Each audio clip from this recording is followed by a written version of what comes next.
Wishing you great health. I'm Dr. Chernov. This video starts our series on the thigh adductors, covering the longus, brevis, and magnus, as well as the gracilis and pectineus. This includes the long, short, and large adductors, plus the gracilis and pectineus muscles. In this video, we'll talk in detail about the pectineus muscle, whose involvement with trigger points causes pain in the groin area and the front of the thigh. The pectineus muscle is located above all the other muscles responsible for adduction of the thigh. At the top, it attaches to the pubic crest, and at the bottom to the pectineal line running along the posterior medial surface of the femur. The pectineus muscle is responsible for adducting the thigh and also participates in flexing the thigh at the hip joint. Along with the pectineus muscle, the adduction of the thigh also involves the adductor longus, adductor brevis, adductor magnus, gracilis, as well as the iliopsoas muscle. The main antagonists, meaning the muscles that perform the opposite function, are the gluteus medius, gluteus minimus, and the tensor fasciae latae. Trigger points located in the pectineus muscle provoke a deep, aching pain in the groin just below the inguinal fold, especially when the thigh is abducted. The pain can also radiate to the anteromedial surface of the thigh. The developing weakness of the muscle is accompanied by limited mobility and can lead to the formation of a characteristic gait where the person avoids stepping on the affected leg.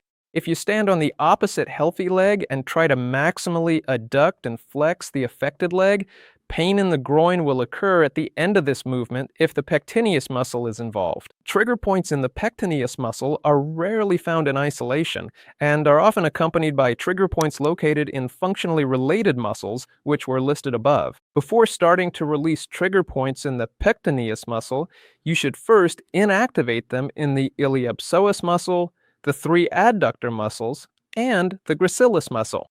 If after this the groin pain remains, then you need to work on the pectineus muscle.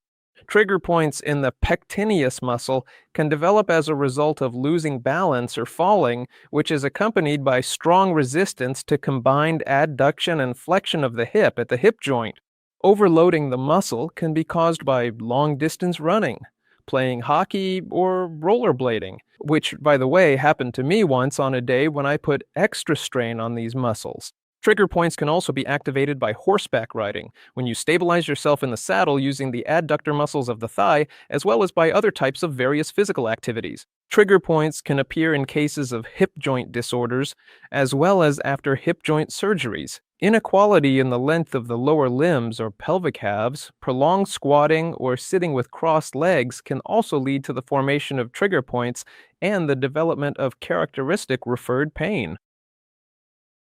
You can help yourself at home by applying mechanical pressure to the area of the pectineus muscle and other adductor muscles, followed by stretching. You can achieve these results by using a large massage roller, rolling the inner thigh for a period of several minutes, and then switching to a large massage ball, holding it on the specific localized areas of greatest tightness for 30 seconds to 2 minutes.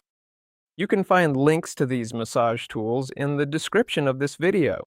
Since the main function of the pectineus muscle is to adduct and flex the thigh, you can stretch it by abducting and/or extending the thigh at the hip joint.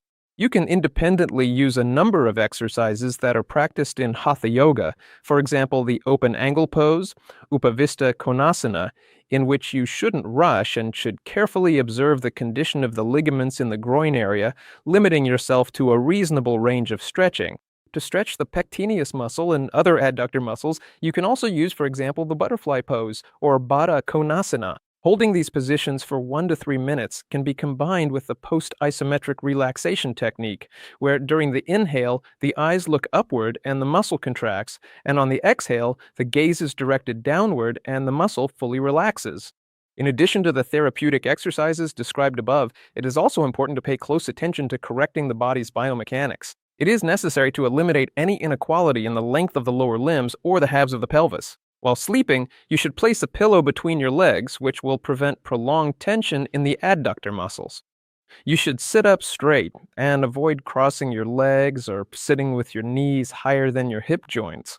Check out my other videos dedicated to myofascial pain syndrome and trigger points in this playlist. That's it for me for now. I wish you great well-being and strong health. See you next time. Bye.